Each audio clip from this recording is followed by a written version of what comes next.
Well, good evening, ladies and gentlemen. I'm going to call the meeting of the Richmond City Council for Monday, June 8th, 2026. We'll call it to order.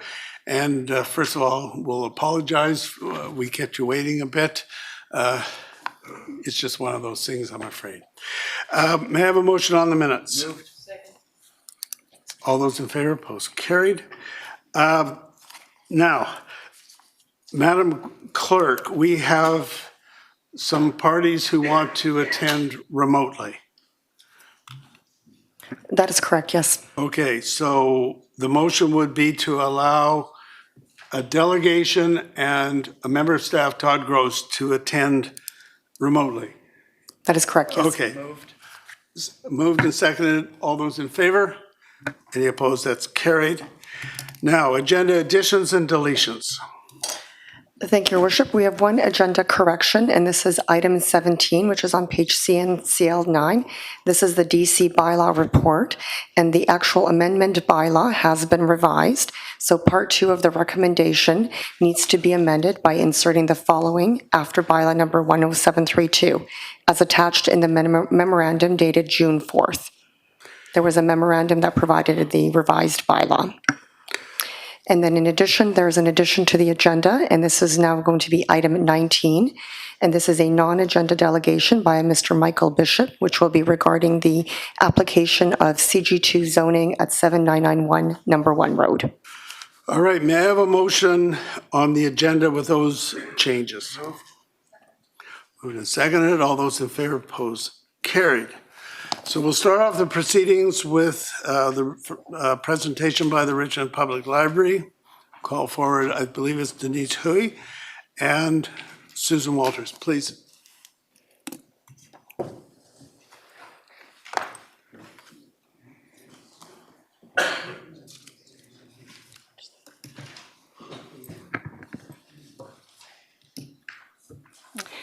Good evening, Mayor and members of Council. Appreciating you've already had a chance to review our annual report, I'll take this chance to highlight how Council's investment has delivering measurable returns for our community. Behind every number in here is a Richmondite whose life has been strengthened by the Library U Fund. Richmond Public Library is not just a book lending service. We deliver a wide breadth of essential community infrastructure that touches every demographic. Strong and growing participation in 2025 confirms that residents depend on the library as their community hub. Cultural programming is where our library most visibly serves Richmond's diverse communities. The high turnout, over 3,400 event attendees learning about Jewish Passover, Muslim Ramadan, and more, shows strong demand for culturally relevant programming. Beyond celebrating diversity, the library is actively building bridges between communities. These connections align directly with Council's priorities: civic engagement, sustainable growth, and a strong and resilient Richmond community. Our new community conversation series connects local residents with guest speakers to discuss critical and oftentimes sensitive issues, gathering and learning different views in a safe and non-judgmental forum. The library is that trusted, neutral space that Richmond needs. With space for meaningful dialogue, RPL continues to amplify Indigenous voices, growing relevant connections, and continuing programs like our Indigenous Author Series, welcoming internationally renowned speakers.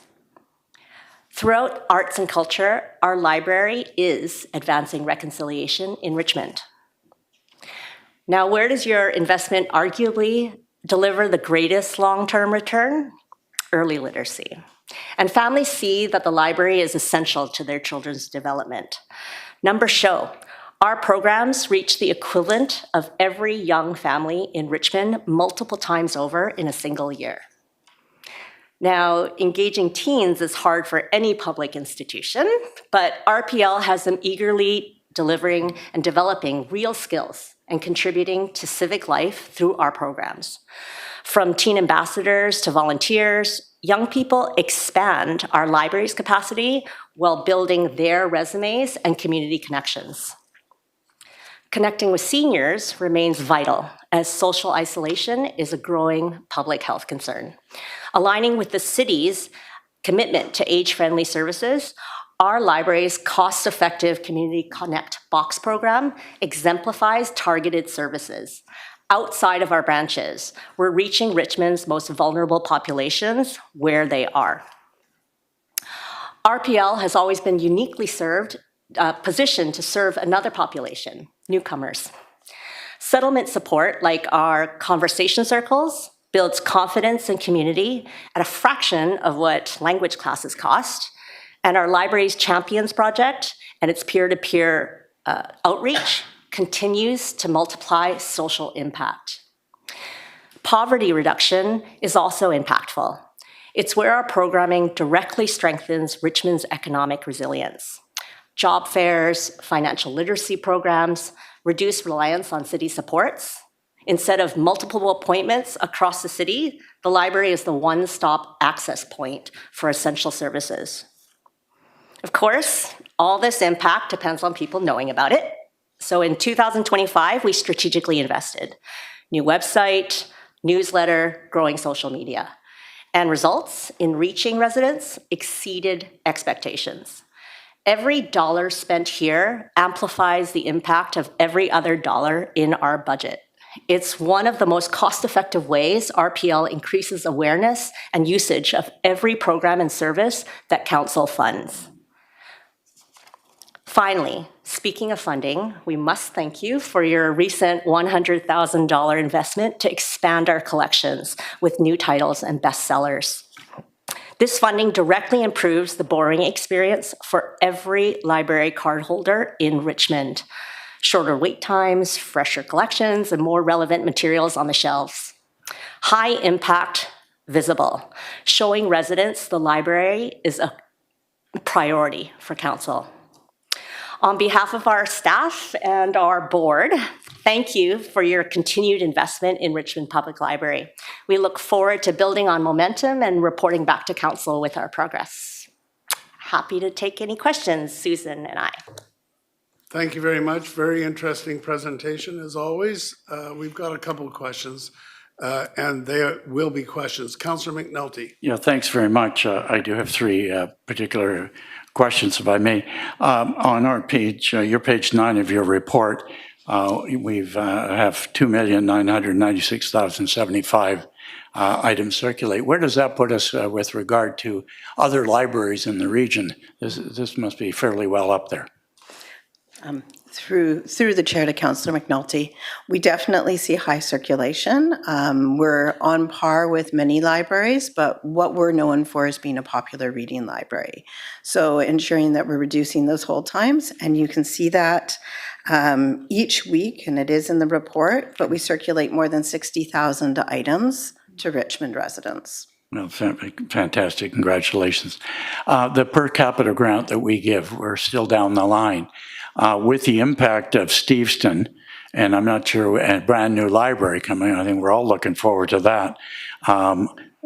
What is that impact in terms of circulation, books, et cetera, to stock it up to get it on par? Because I think that will be very, very busy. We're expecting the library to be very busy as well, and whenever you open a new space, it's extremely well used by the community, and not just Steveston residents. It'll be used by people all across Richmond and further afield. We have got measures in place. We've already started the ordering for the new library, and we are going to be able to continue to add new material going forward. So, I saw with your donations with that, wouldn't it be nice if people would donate a book to the Steveston Library on it so that you can keep going? In terms of the summer reading program, which is exciting with all of us going there, who actually funds it? Do we have a sponsor for that? The BC Summer Reading Club is a provincial program, and it is funded by the province, and there are some additional sponsors, including QPBC. Okay, thank you very much for everything, and keep our community healthy. Thank you. Welcome. Councillor Hobbs. Thanks, and through the chair. Thanks for the report and the presentation. Quick question. I noticed on page 9 there's a 13% increase on the digital collection and usage. And I'm just curious how you're meeting the challenges of that, or have you reached a capacity point of that? Because I know one little Richmond reader, my granddaughter, loves using it. And so I think it's really popular with younger kids, and it's a great way to get them reading.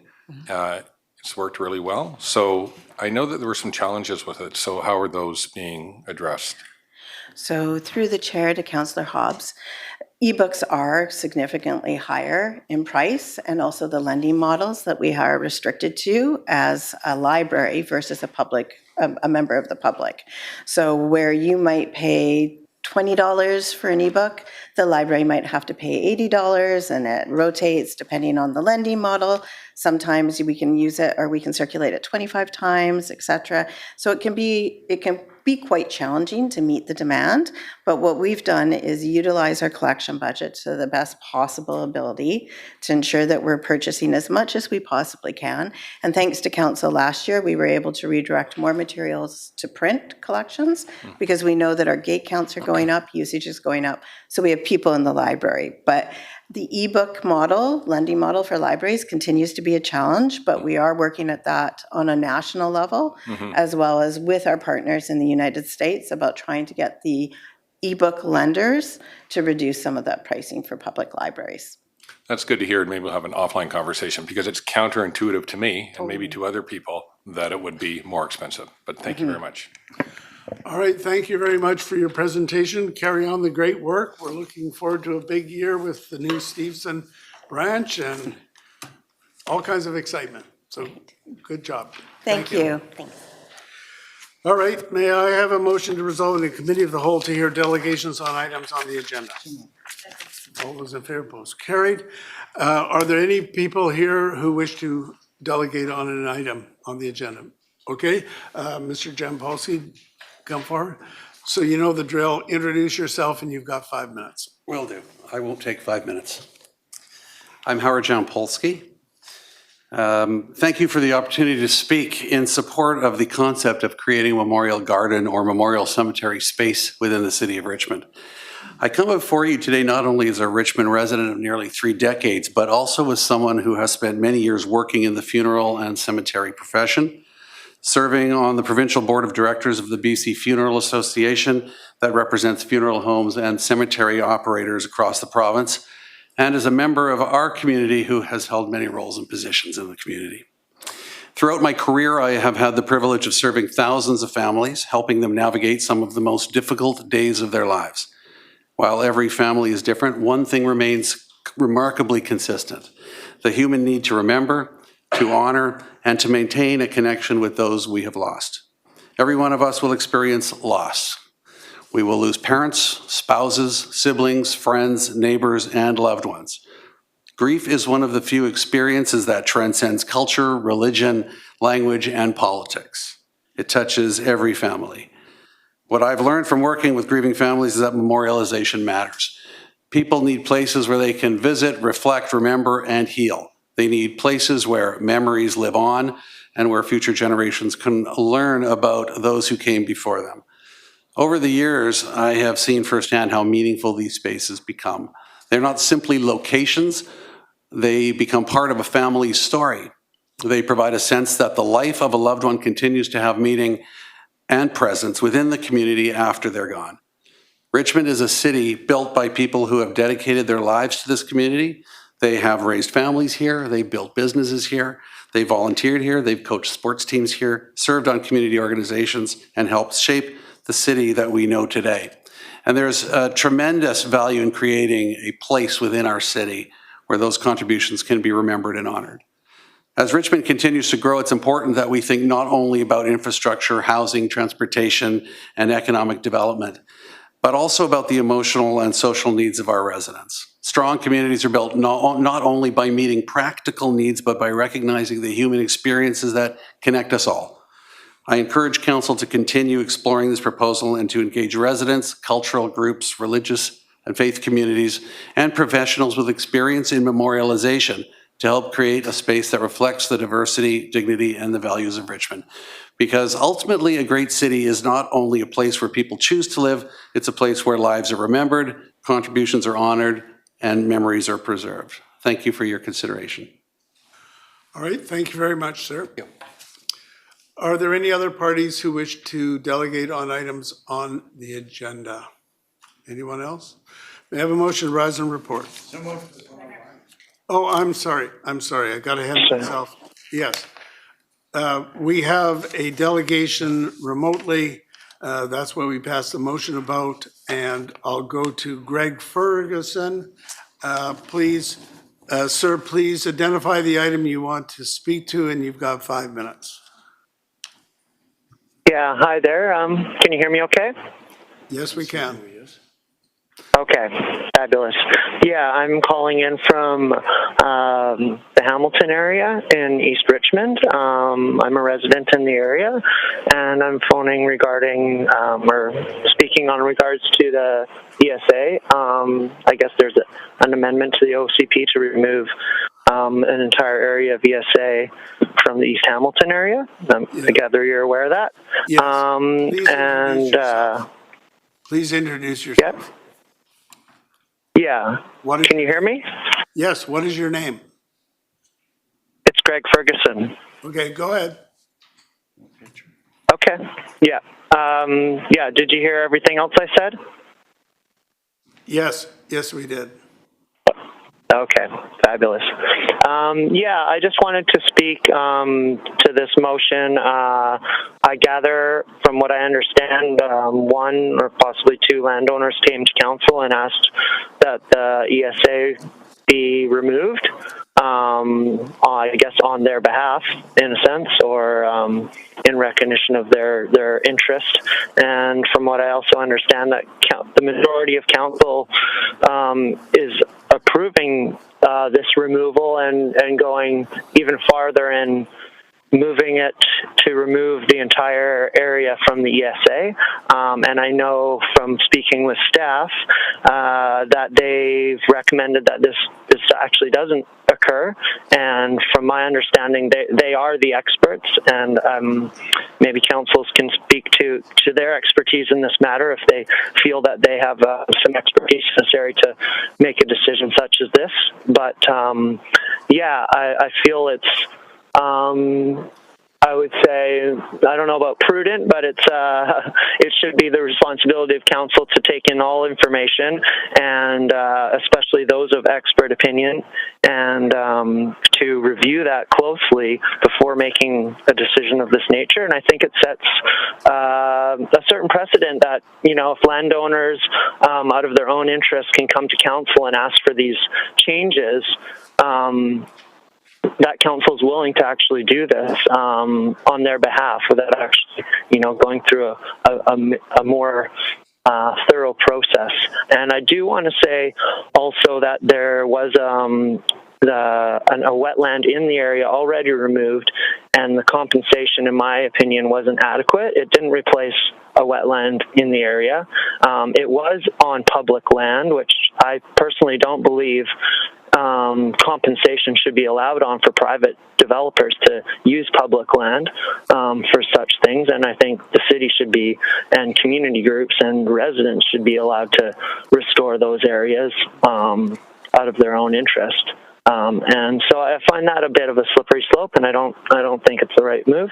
And I also want to just recognize that our environment is very important. It's basically the foundation of all we have, and it's in dire straits. And some of these decisions that, especially in the Hamilton area where it's still, better than much of other parts of Richmond in terms of nature, and it's seeing rapid development.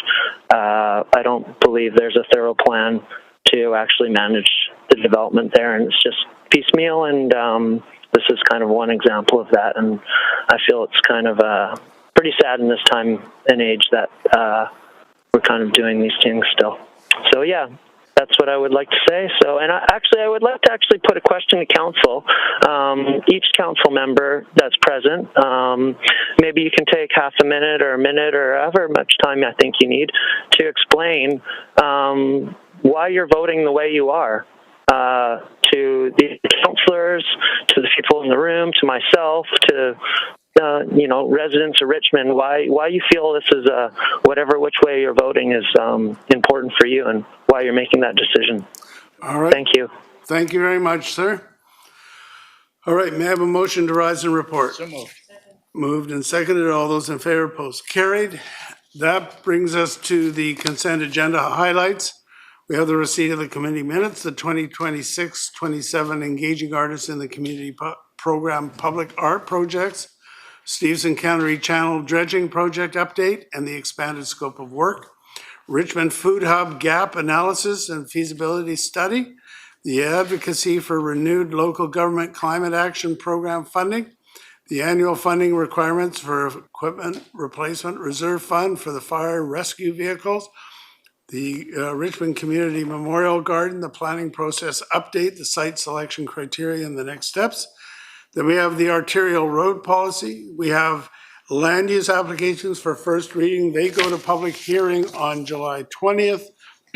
There's the one of Unit 105, 2777 Jow Street, which is a zoning text amendment to the light industrial office and hotel, the Bridgeport Village City Center Zone to add health service minor. And the next one is the one the delegation was talking about. That's off. Councillor Wolf has asked that that go off the consent agenda. We'll deal with that later. And then we have the abandonment of unadopted bylaws. May I have a motion to adopt those items by general consent? So that's moved and seconded. We'll go to Councillor McNulty. Yeah, thanks, Your Worship. I'll be supporting everything on the agenda. I wanted to talk about the dredging one and I have a question for staff. The update is good, a great report in terms of the amount of money that we want to put in there per year. I have a question on that. And it's a one-time additional level. And I want to know where we're going to take the money from, because it's extremely important that we let the other levels of government know where we are. And I'd like to ask staff about where they stand. As a fishing port, it's extremely important that we're there. In 1889, the Titanium was took the first load of fish from Steveston and took it to Liverpool, and that was the start of the tall ships. So it has some extremely historical significance. But the shipyard down there, because it's Britannia and the investment that we have as the destination site, we want to make it an active site. We need it dredged. And it's the only port on the west coast with an active fishing harbor, and only one of two in Canada, believe it or not. So I want to thank the Steveston Harbour Authority for their leadership. So my question to staff is, first of all, the request of $1,000, where are we going to take it for the additional level? Or $1 million that we're going to put in. Yeah, 1,000 would be okay, $1 million. Through your worship to Council McNulty, it will be presented to Council as part of the 2027 budget process. It could be funded from the rate stabilization account as part of a one-time funding. The timeline to approach the other two levels of government, and you said 2027, can we start the work earlier as well? Through your If they worship to come on Council board. McNulty, I'll have to defer that to Mr. Gross to answer. Okay. Can we find out what our arrangements are with the other two levels? Because I remember the other two levels of government with most of council when we were in Steveston, and we welcomed the first amount of money for the dredging. We've got him online. Oh, there he is. Okay, thank you. Go ahead, Todd. Through the chair to Councillor McNulty, following approval of the report this evening, we'll be meeting with the other levels of government and Steveston Harbour Authority to expedite the process and bring them back to the table. Okay, thank you very much. Well, we just let them know we're coming for them. Okay, thank you. Your Worship was supporting, I'm very happy to see us put the replacement in the reserve fund for the fire truck. Long overdue. Again, a question to staff. If we're going to put in $900,000 per year in annual contributions, what's the equivalent for the tax break, or tax rate, I should say, for that? Because that's already, if it goes in, it'll be on the taxes for next year. Through your worship to Council McNulty, it'll be approximately 0.30%. About 30%. Thank you. Tax increase. Okay, thank you very much. I think the citizens of Richmond know how valuable the fire rescue and all our first responders are in our community, keep our community safe. So I will be supporting that. And the other, Your Worship, I'll be supporting the Memorial Gardens. As you know, this is what, our fifth time at it over the years. It was encouraging to see that 65% of those people that responded to our surveys actually were in favor of it. It was quite significant. And the other thing in this, in terms of the suitability criteria, we're looking for land that has no restrictions on it of any sort. And it will not go to the ALR or any of the ALR. It won't be going to federal or provincial land. So that's something to look at.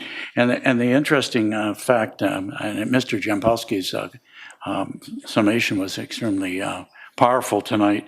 The river scattering and the feasibility, the people wanting to do it. So if we're doing this anywhere adjacent to the river, we're going to have to look at crossing roads where we are, those kinds of things with equivalent crosswalks, equivalent traffic calming and stuff. So the report is on our page 140 to 145.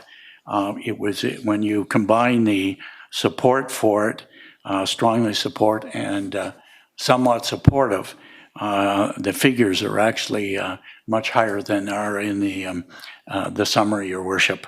They're quite compelling. So with that, I'll be supporting everything on the agenda. Thank you. Thank you. Councillor Heed.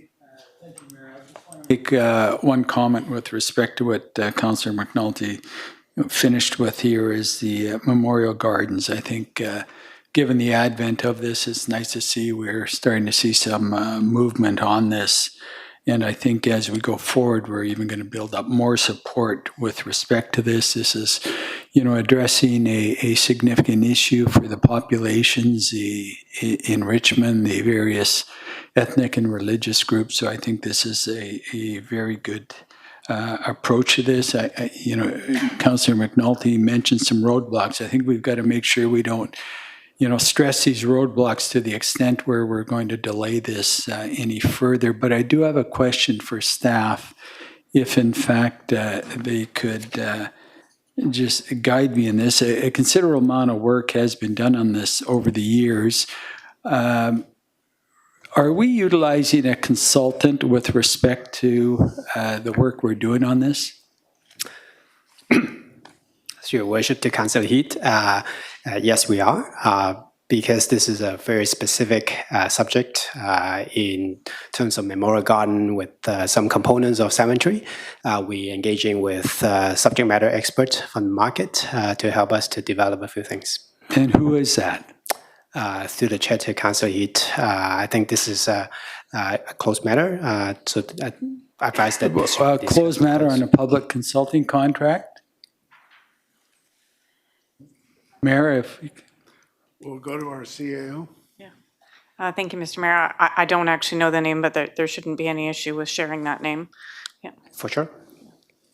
Through Your Worship, to Councillor Heed, we're working with Lees and Associates, a locally based cemetery planning consultancy. They're locally here in Richmond or in Canada? Through Your Worship, to Councillor Heed, correct. They're based in the Lower Mainland in Vancouver. Great, and they're experienced in this. Great, thank you. Councillor Hobbs. Thanks, and through the chair. Just a couple of comments on two issues, and we've already heard about them, but the Stevenson Channel dredging is an important one. I was chair of the Britannia board at one time, and it's been an issue for years. There's been long, ongoing discussions about it, especially in the area that we're talking about having dredged, which is on the north side of the docks. So you can imagine that it's been a challenge for boats to come in and moor at Britannia and Imperial, especially on the north sides. And the dredging there has been sporadic, and there's not really a long history of documentation on that. So it's very important to get done. We are working with partners, as we've heard Councillor McNulty talk about, and it will be an ongoing issue, but it's a really important one because we're trying to generate interest in people mooring at Britannia and Imperial, and it's an important revenue generator for the city and for those sites. The second issue I just want to quickly comment on is the Memorial Garden. We've heard a lot about it. I completely support this. It has a lot of broad support within the community, as we've heard. There's been a long history of discussions and attempts by council to do something on this. There's a lot of themes that come out that I think everybody has, a broad base of agreement on, like being by nature, having access to water, the ability to scatter ashes, those kind of things. So we're receiving this report for information. I'll certainly support that. And there's more steps to come, as you've all heard. So we all look forward to that. And with those comments, Your Worship, I'll be supporting the consent agenda. Thank you. Thank you. Councillor Liu. Thank you, Worship. I too will be supporting everything on tonight's consent agenda. I just wanted to mention a little bit about the engaging artists in the community. It's a public art project, so there are 3 projects that will be happening in the community. Jesse Walk School, so artists will be working with 80 children to create a legacy project.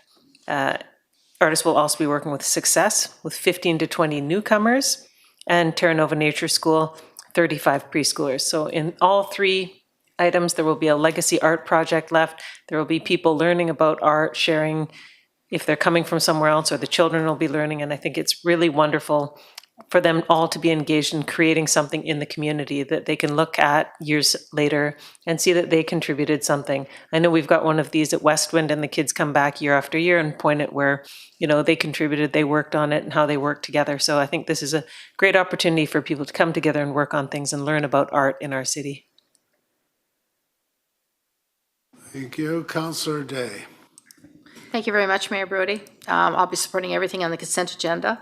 Number 8, the Steveston Channel dredging. I want to thank the Parks and Recreation Committee for taking me up on my request that number 2 be added, which is a letter be written to the relevant provincial and federal ministers, local MLAs, and MPs. As the council liaison to the Steveston Harbor Authority, I can tell you that dredging is of absolute critical of importance. And so putting this money towards this dredging is really important. And what we did previously is the province, the feds, Steveston Harbor Authority, and the City of Richmond gave about $2 million each to do the channel, but this is sort of right in the actual harbor. And I think it's important that the other levels of government know what we're doing here in Richmond and know that the Steveston Harbor is absolutely the most productive fishing harbor on the west coast of North America. So we certainly can't allow our boats to be sitting sideways and not be able to float out to sea. So I'm really pleased that we're going ahead with that, and I do thank the committee for making that addition, even though I don't sit on that committee. Much appreciated. Number 11 is the replacement for the fire rescue vehicles. No one's going to argue that we need to order new fire trucks, and had we done it at the time that it was originally requested, we would have saved about $300,000, $400,000 per unit. But since then, the prices have gone up. Now we need to add $900,000 a year to replace these units. So the question has to be asked, and I did in the General Purposes Committee meeting make a motion that staff be directed to investigate purchasing medical response units for responding to medical calls. Unfortunately, that motion was not supported by everyone on council, so it was defeated. The reason I brought this up is that the City of Vancouver and other cities have smaller, basically F-350 trucks that are equipped to go out and deal with medical calls. When over 80% of the calls for the Richmond Fire Department are medical calls, it doesn't make any sense to send out a $1.6 million truck when a smaller F-350 would do the trick. Now, there was lots of reasons why. Unfortunately, I can see by looking at the minutes that the presentation that I had, information from the City of Richmond, is not included in the minutes, but if anybody wants to see them, I'd be happy to pass it on. So I'll be supporting this money for the new fire trucks, but I think that we're missing a whole segment, but that's a discussion for another time. The Richmond Community Memorial Garden has been on the agenda of various councils for decades, and I was just going to ask staff, are we able to share some of the potential locations at this time? Or is that still in camera?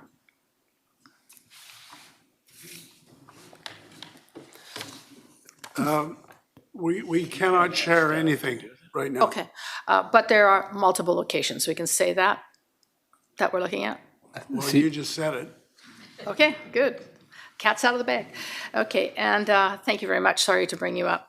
The arterial road policy, which is item number 11, I think it's really important that the provincial government understand that had they just let us build the housing that we need without the interference of the provincial government with SMU zoning, we would be already there. Because if we allow it's called SMU, which is small units, 4 per lot, on arterial roads, we're missing the opportunity to put in either townhouses or apartments, which would give us far more units than these smaller houses. So I'm glad that we're writing a letter to the Minister of Housing and asking them for the ability to exempt arterial roads from that zoning.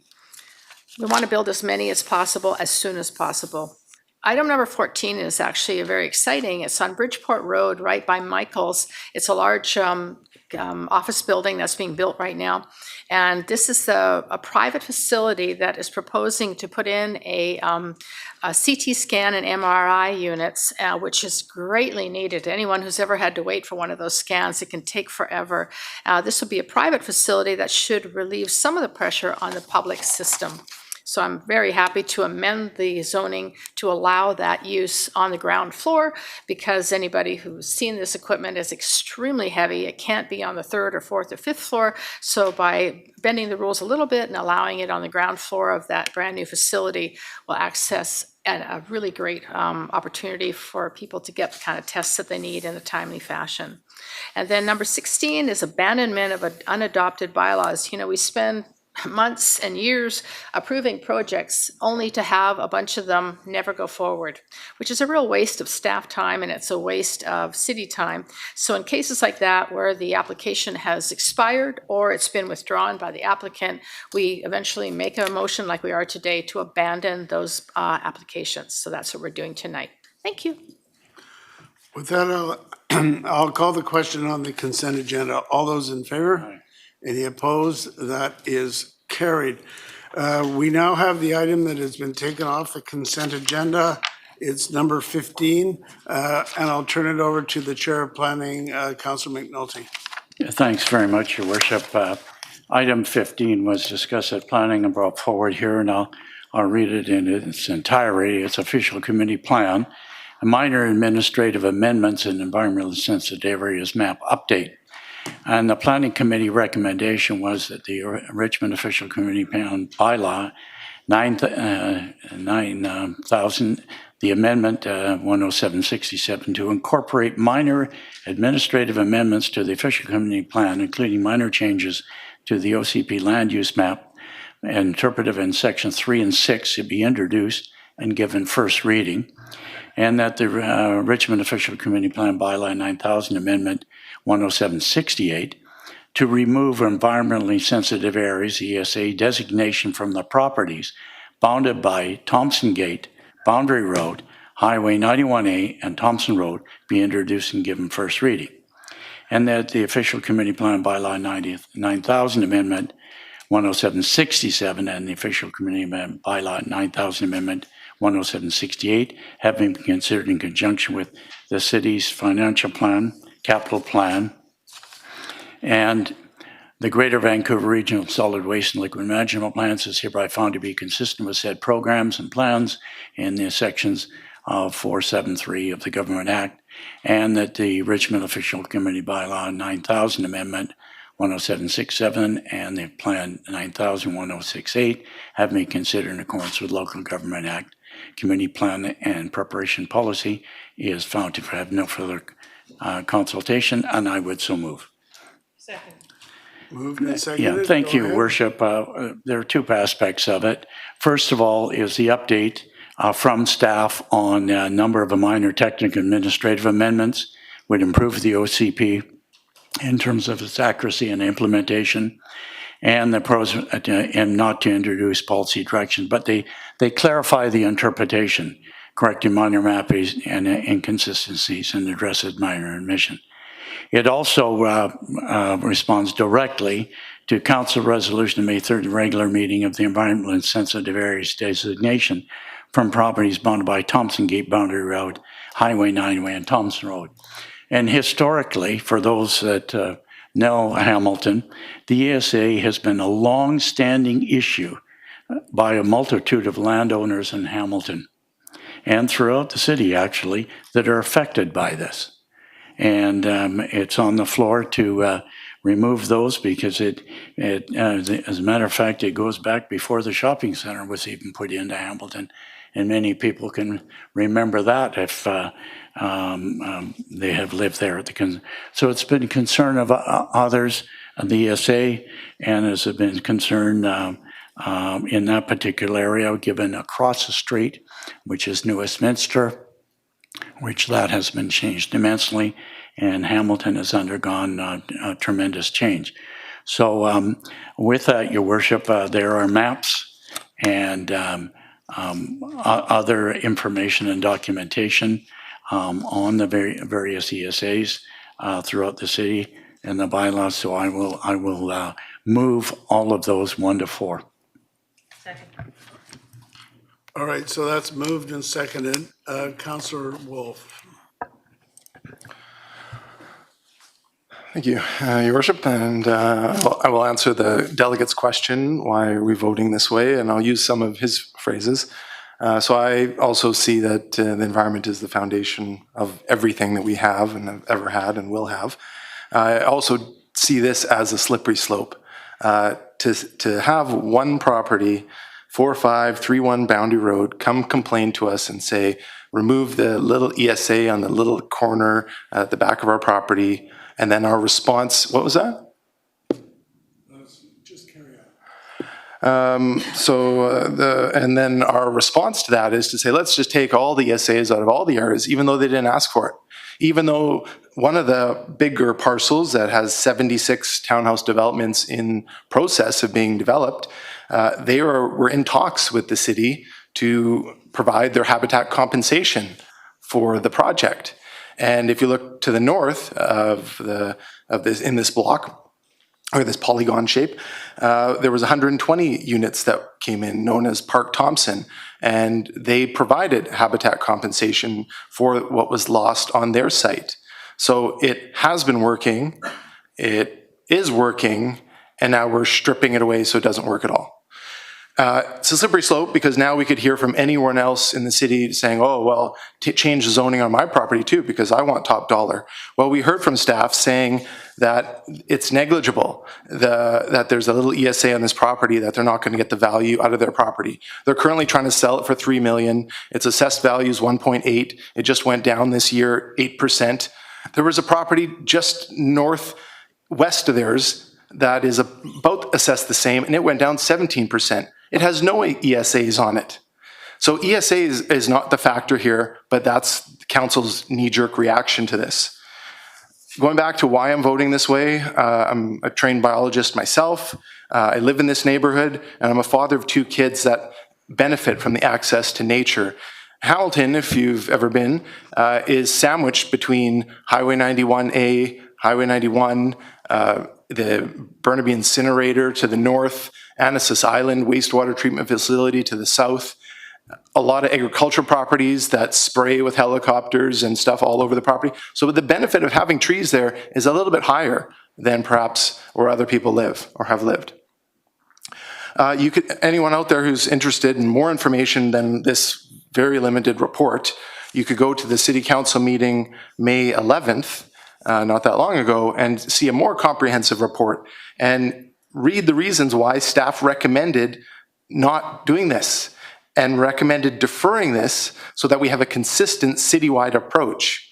So then the ESAs could be evaluated more than just the one day of the professional Diamond Head consultant coming in and looking and seeing, oh, let's get access to some of these properties, some of the ESAs. And just in the one day, they were able to confirm these are environmentally sensitive areas and should remain. Our staff acknowledged that, confirmed with that, gave us direction.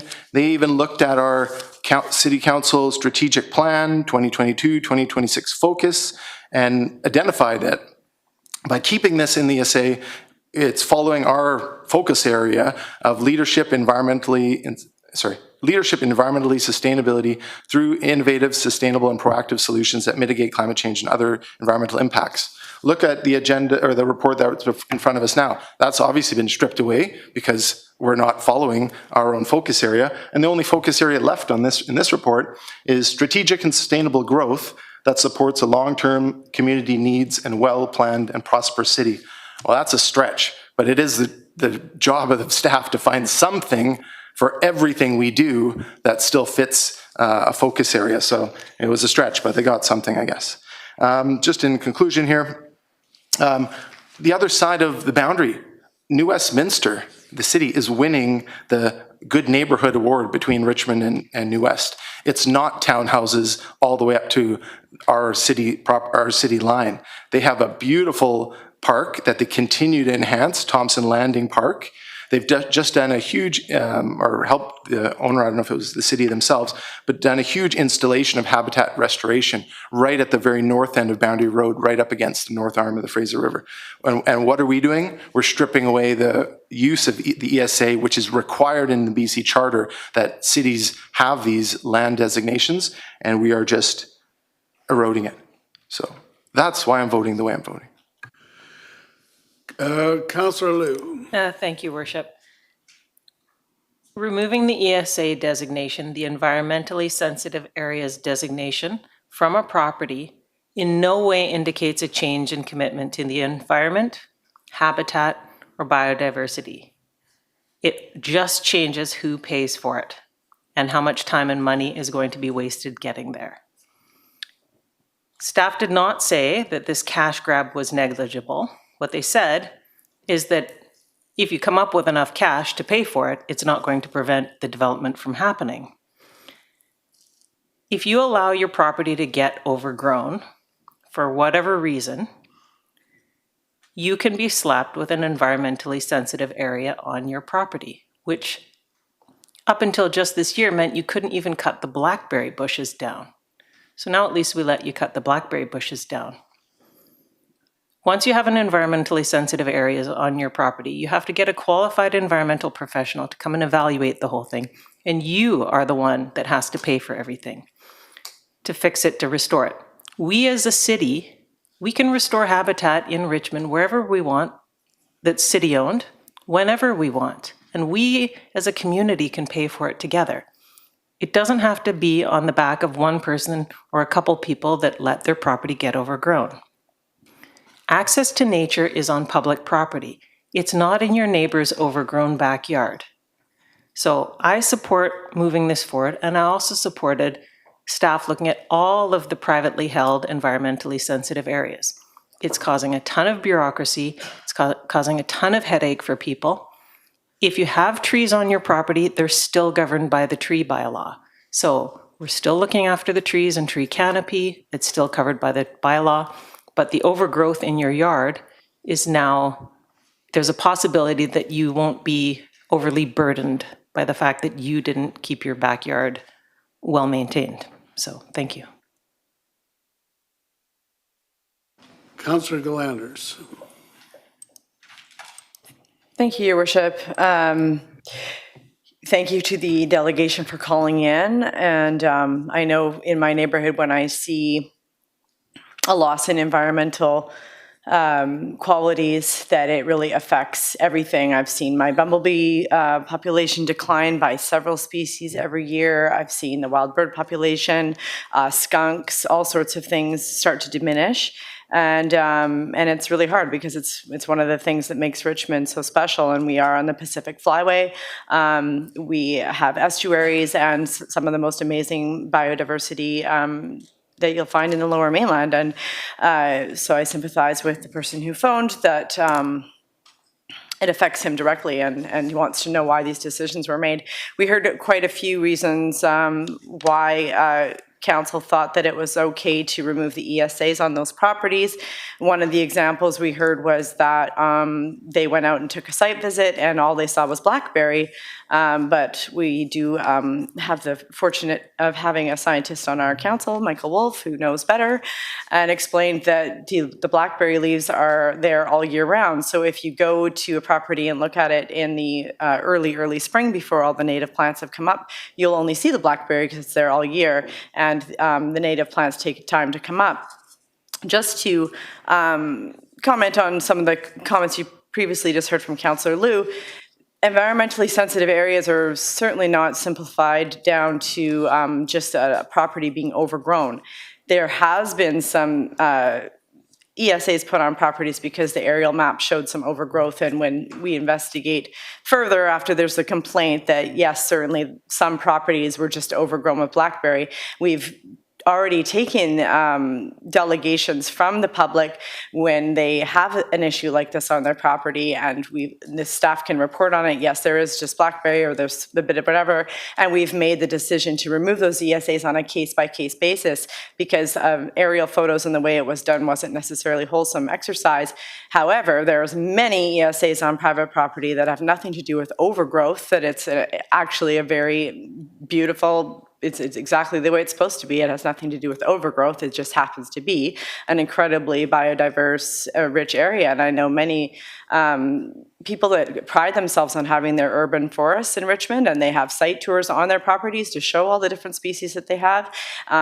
Personally, I would be happy to have a portion of my property become an ESA, because then I know down the road, when I move, that the future owners aren't going to take down my cedar trees and ruin all of the biodiversity that I've been helping foster over the years. So it certainly isn't just about blackberry overgrowth. It is required to have ESAs. It's irresponsible to say that it should be off of all private property. This council was happy to look at taking it out on a case-by-case basis. When that delegation came with that one property in Hamilton, with that area in the back that they felt was unfair to them, I would have been fine with voting in favor of removing that ESA, but then going ahead and removing it from that whole area down below when it was already, as Councillor Wolf stated, in the process of making compensation to the city on how they were going to help restore and enhance areas elsewhere in Richmond to compensate for that.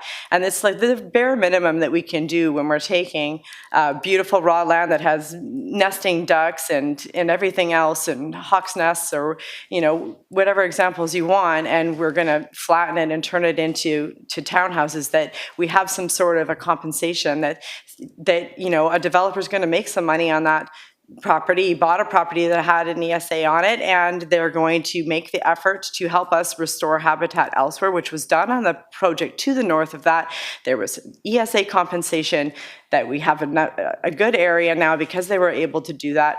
The assessments show that there was no difference in the assessed value of the property with the ESA or the non-ESA. And it's unfortunate, and I realize that this is now just a housekeeping issue, but I will also support in not approving these map updates, because I think it was just a travesty that we went ahead and just removed all of those with absolutely no expertise around the table, and against staff recommendations and against the expert recommendations.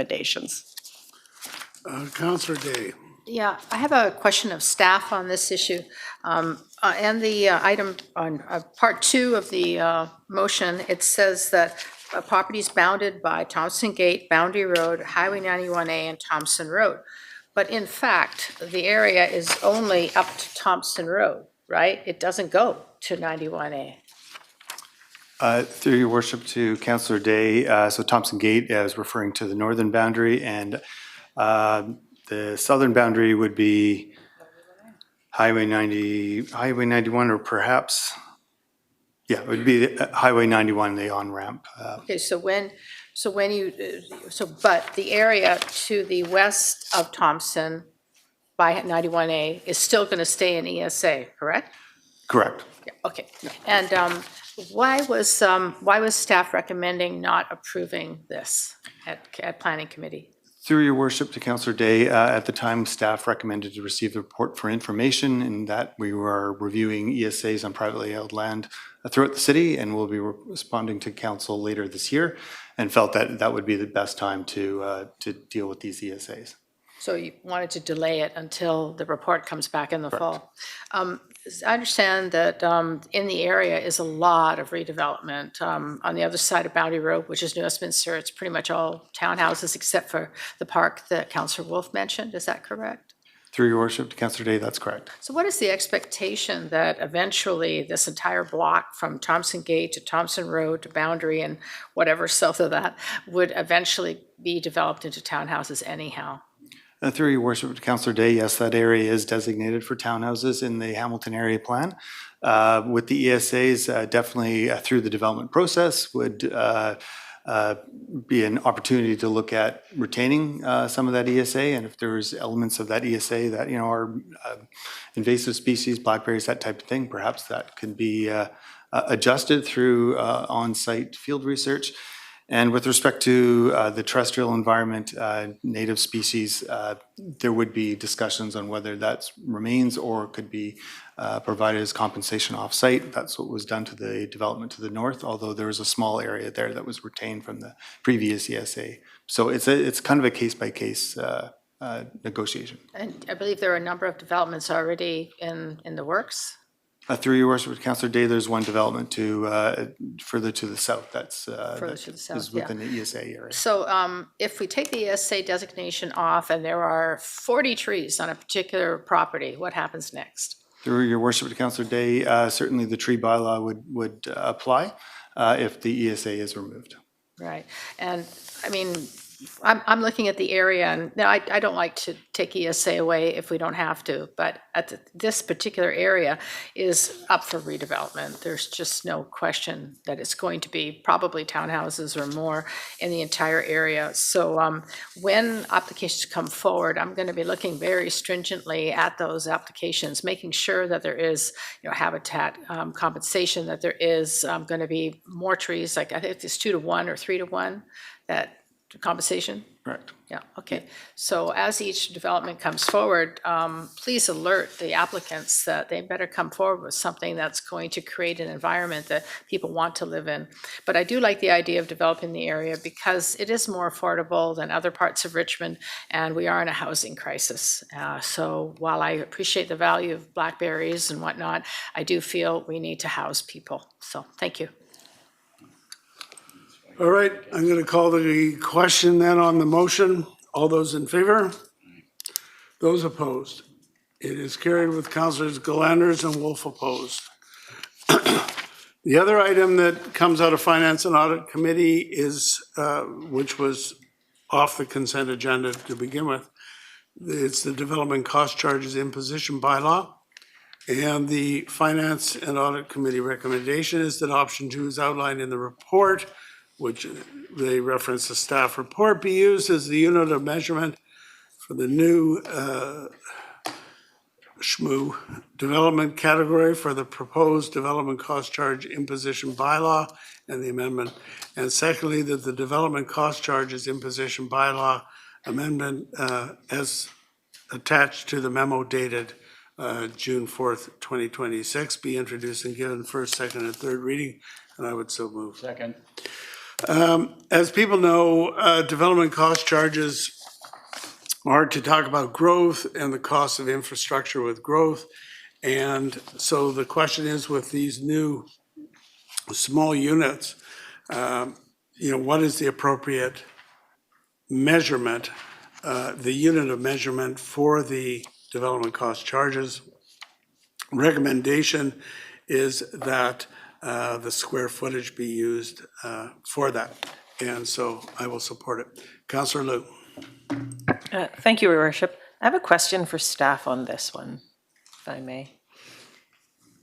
So in the imposition of the, I believe it's 3365 per square foot.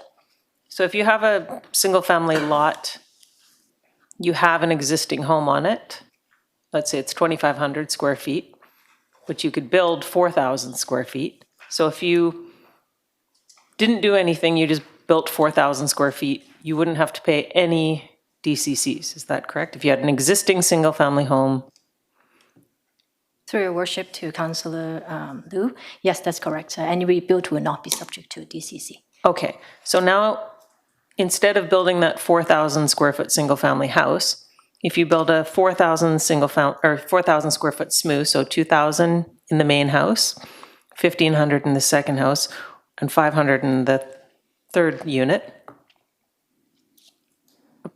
are you going to be charged, how much are you going to be charged for that same 4,000 square foot house?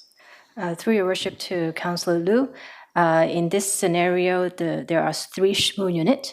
Yeah. So we'll take the total, the first unit will be exempt. So the first unit's exempt, so only 2,000 is exempt. Yes. Okay. So the additional square footage will be subject to the SHMU rates. Okay, so at 2,000 square feet, at $33 a square foot, it's about an additional $60,000. So if you're looking at it yourself and you're saying, okay, well, I could potentially build a 3-unit place here with my 4,000 square feet, or if I just built a big house, 4,000 square feet with a 2-bedroom suite in it, for free, nobody's going to be incentivized to build that nice little 500 square foot granny flat, you know, where grandma can own her own space. She can write you out of the will if she wants, whatever. She also gets access to the homeowner's grant, you know, the 1,500 square foot for your growing grandchildren to raise in your house. Like, I'm worried we're not creating the incentive we might want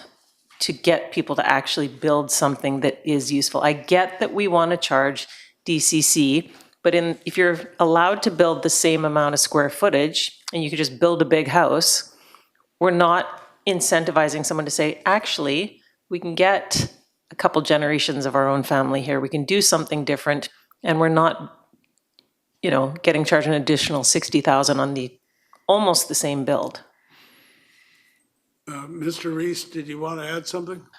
Through your worship to Councillor Liu, I'd just like to clarify one of the comments that my colleague made with respect to a two-unit SHMU, small-scale multi-unit housing being developed. The credit is applicable to the value that one would have paid for a single-family housing unit. So we do the total assessed value on the SHMU development and then subtract the $67,000 off of that. 63, sorry. So say that again. So I have one piece of property, I'm not subdividing anything, but I am technically subdividing if I add units. Is that what you're saying? Through your worship, if you are adding more units to the property and going into a small-scale multi-unit housing development, we would add up the total floor area for that development and multiply that by the proposed $33.65 per square foot, and then subtract the $63,000 that was credited for the single-family home which was removed. Okay, so you're just crediting the single-family home. It's not, okay, which is still 2,000 square feet, so whatever, but, okay, thank you. So we're still going to hit the 4,000 square foot SMU with over $60,000 in extra fees, whereas if you built a 4,000 square foot single-family home with a 2-bedroom suite in it, there would be no hit. Through your worship to Councillor Liu, that's correct. Thank you. Councillor Galanders. Yeah, thank you, Your Worship. I thought about this a lot. I asked staff some questions as well. And I don't think I'm going to ask you guys a question. I think I'm just going to make a comment. But yeah, you can go. It's okay. So there's a couple of scenarios where this square foot calculation really works. Like, let's say you take a 66-foot lot that's on an arterial and it has a lane. So with most of those old houses that are on there, what we're seeing and what we've often seen even before this was subdivision. So the 66-foot lot will get split into 2 33s. So there'll be 2 single-family homes built with a coach house in each back. So that's technically 4 units, but that was through our traditional subdivision. And in that case, a DCC payable would be $103,406. Staff confirmed with me earlier. If on a 66 by 120 lot that you can't subdivide, so in the middle of a neighborhood, but you want to build 4 units, your maximum build out would be the same, 4,307 square feet, plus a garage. The garage is exempt from the DCCs, so the calculation would end up being around 144,000 minus the credit you get for having a single-family house there, so it's $81,164. So in the scenario where you're looking at subdividing, so there's another scenario that often happens if there's like a duplex where you can't put a coach house in the back. We'll see a duplex get subdivided into 2 houses, each with a secondary suite. And in that case, it would just be the single-family home rate for the DCCs, so the $63,467. But if you're going to do 4 units, it's essential, and you're stratifying them all, you could sell them all, you're paying $81,164. So it's not a lot more, considering you can sell one of those units, you can make some of it back. The scenario where I don't think it's perfect is the one that Councillor Liu mentioned, in that what I would like to prevent is, what we've seen in our neighborhoods for years, which has caused all the kids to leave our neighborhoods, is an old house being torn down and replaced with a gigantic 4,300 square foot house. And they don't have to pay any DCCs for that. But if an owner wants to build 3 or 4 units up to 4,000 square feet for their family, they do have to pay. On average, for an average size lot, it'd be around $67,000. So on a larger lot, it'd be $81,000. So it's almost $20,000 extra per unit. So in this scenario, I almost think that option 1, the per unit, would be a good option for some. If you just want to build a suite and be able to have that stratified, it'd be $20,000. But I don't think we're going to find anything that like a one-size-fits-all. I know that other municipalities are still working on their calculations. Some other municipalities have sent theirs back for more tweaks. I think that where staff has landed on the option 2 is probably a really good starting point, and then we can see how it goes, because there still is an incentive to build multiple units, because you can sell them to your kids, they can get the homeowner grant, you're passing on that equity, and you really can't do that if you just build a giant house. So I would hope that it's enough. I don't think it's perfect, but I will be supporting the option 2 on the floor tonight. All right, let's call the question then on the motion. All those in favor? Those opposed? It's carried with Councillor Liu opposed. That brings us to the announcements and events. So first of all, just a minute.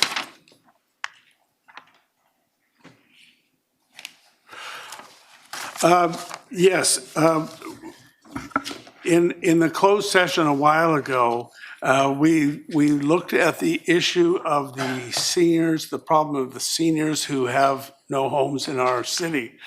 And there was a referral motion that was made at that time to deal with the issue, and I just want to let people know that we are looking at it and that we can expect it to go onto the GP agenda next Monday, June 15th.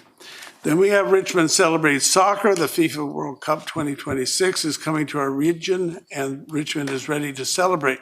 So from June 12th to July 19th, Richmond Celebrates Soccer will bring our community together through a series of events focused on sports, play, and culture. From neighborhood block parties to signature community events, residents and visitors are invited to join the excitement and celebrate the beautiful game across Richmond. So for more information, look at richmondceleratessoccer.ca. Then we have Participation 2026. We're proud to be participating in the 2026 Participation Community Challenge, which is a national initiative that encourages people of all ages and abilities to get active through the month of June. Last year, 2025, Richmond was recognized as Canada's most active community thanks to the participation and support of residents, community organizations, school, local businesses, and city staff. So this month, from June 1st through the 30th, every physical activity, sports program, and community event counts towards Richmond's total activity score. So we encourage everyone to get involved, stay active, and help Richmond defend its title as Canada's most active community. So if you want to find out more about that, go to our website, richmond.ca, and you can find out more about that. And finally, we have the Stage 3 water restrictions. You may have heard something about that. Those restrictions started across Metro Vancouver today, June 8th. The City of Richmond encourages residents and businesses to prepare now by reducing outdoor water use and becoming familiar with the upcoming restrictions. These measures are intended to help conserve the region's drinking water supply during a period of continued dry weather, high seasonal demand, low snowpack, and ongoing infrastructure construction. So for more information on the restrictions and permitted water use, and there have been some exemptions, visit richmond.ca/lawn watering. So Madam Clerk, bylaws for adoption.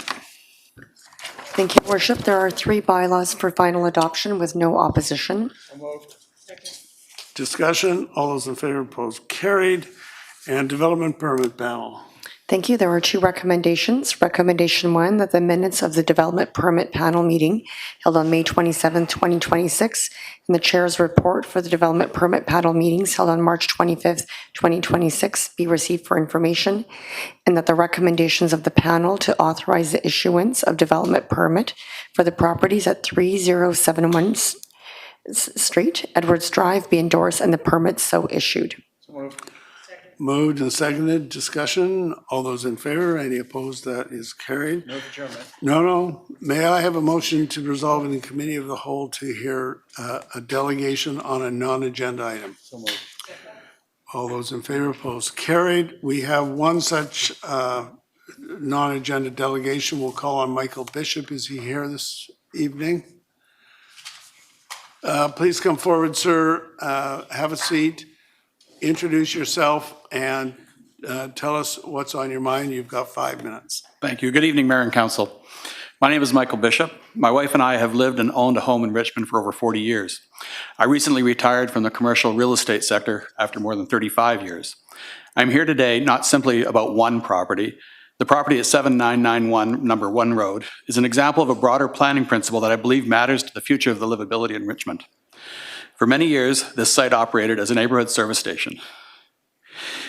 It was a familiar public-facing commercial use that served the surrounding community. It has now transitioned into what appears to be a vehicle servicing, preparation, or support facility associated with an off-site car dealership. City staff have advised me that their investigation concluded the business is lawfully servicing vehicles under the CG2 zoning regulations. I respect that conclusion. However, in my view, the current use does not reflect the neighborhood servicing character I believe the CG2 zone was intended to protect. I respect that staff must administer the bylaw as written. I also respect that words in zoning bylaw matter, but I believe this is exactly where council's role becomes important. If the current wording allows a result that does not reflect the planning intent of the zone, then the answer should not simply be the words allow it. The answer should be to ask whether the words need to be clarified. Zoning is not just a list of permitted terms. It determines the nature, use, and form of a property in a municipality. In British Columbia, municipal bylaws also is to be interpreted in a way that best achieves their purpose. In plain language, purpose matters. Intent matters. My concern here is this is not a case of NIMBYism. I'm asking council to consider whether the actual character and principle and function of this property is consistent with the intended character of a CG2 site in a residential neighborhood. When viewed from the street, the site no longer appears to function as a public-facing neighborhood serving commercial use. It appears to function as a screen, vehicle-oriented support operation associated with another business location. Even if individual vehicles are being serviced, the broader question remains: what is the site functioning as, and is that function compatible with the surrounding neighborhood? This distinction matters not only for Number 1 Road, but for any residential neighborhood in Richmond. A use may technically fit within certain words while still being inconsistent with the purpose those words were meant to serve. If that happens, then council has the ability, and I suggest the responsibility, to consider whether the bylaw should be clarified. Other municipalities have taken this type of approach. In West Vancouver, council advanced zoning amendments to enhance retail diversity and limit certain non-retail businesses from occupying key street front locations in Ambleside and Dundrave. This is the type of clarification I'm asking Richmond to consider. If the intended use is neighborhood serving commercial activity, then the bylaw should say so clearly. This is also about civic responsibility. Residents should feel able to raise concerns when they see something that may affect the quality, character, or livability of the city. Small land use decisions matter because over time, they shape the identity of a neighborhood. My request is straightforward. First, I ask council to consider 7991 Number 1 Road as an example of a broader planning issue.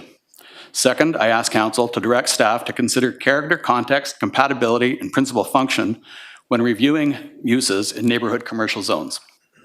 Third, if the current CG2 zoning permits this type of use, I ask council to amend the bylaw to clarify its intended purpose.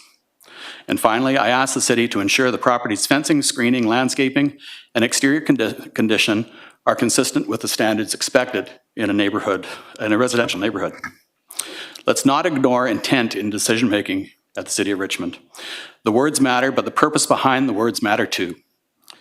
If we want Richmond to remain a livable city, we need zoning that protects not only technical compliance, but also neighborhood identity, compatibility, and community trust.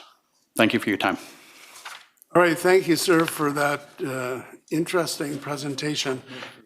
Yeah, so the suggestion is that be referred, I'm sorry, just hang on a sec, we'll come to you.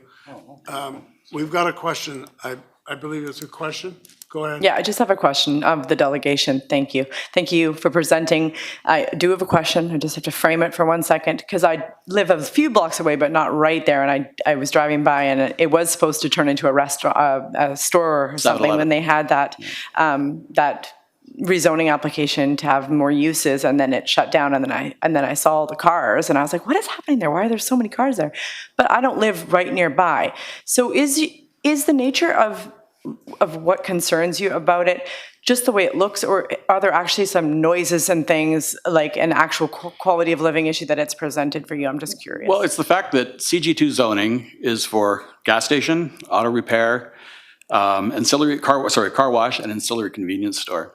And it's being used to prepare cars for a used car dealership that is not on the property. So it's really an industrial type use. Mm-hmm.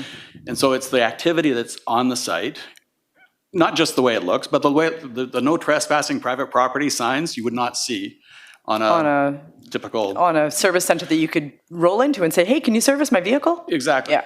Okay. So, just and imagine, that difference, just any that other difference. gas station, it would be typical of gas stations, but any other gas station you could see in the city could happen the same way. And that would be an unfortunate circumstance. As opposed to an industrial lot that we can't access. Correct. Okay, thank you. Councillor McNulty. Thanks very much. Thank the delegation for coming forward. I'd make a referral to staff to take the delegation's presentation and to deal with the issues at hand and bring them back forward to the planning committee. So it's moved and seconded on the referral. Okay, did you have a question or what? Is this on the motion that's on the floor? I would like to ask a question if you don't mind. The delegation. Okay, we'll ask a question, then we'll call the question. Yeah, so you've lived there a long time. Have you spoken to your other neighbors about how it has changed, and how do they feel about it? Like, do they understand that it might be allowed under the current zoning? Well, that's a difficult question to answer, and I don't think this is not the time and place to answer that question because the neighborhood as a whole has changed significantly. I have talked to some neighbors though, yes, for sure, and they are concerned about the activity that is going on in terms of what it does to the neighborhood. It is, the CG2 zoning is intended, the way I read it, for retail purposes and customer-facing purposes, and that's not what's happening here. So prior to this happening, it was, I think, an Esso station, right? And it had a service bay or a couple service bays where they could do repairs. I mean, normally, would you see a lot less cars, obviously, there when it was operated as an actual service station for the public? I'm not following the question, but if your question is related to the number of cars on the site, Yeah. there are upwards of 40 to 50 cars being stored on the site on any given day. You wouldn't see that overnight typically. And the service bays have been shut down for a number of years now. So again, it's been primarily a gas station with a small convenience store. Yeah. Car wash has been shut down for a long time Because I'm too. thinking about like Blundell and Number 3 Road, that service station also no longer functions, it's just a gas station. And so I think they're storing boxes and things in the empty bays. So the service stations of the old days have just started to disappear one by one. Again, respectfully speaking, I think that is irrelevant to the issue.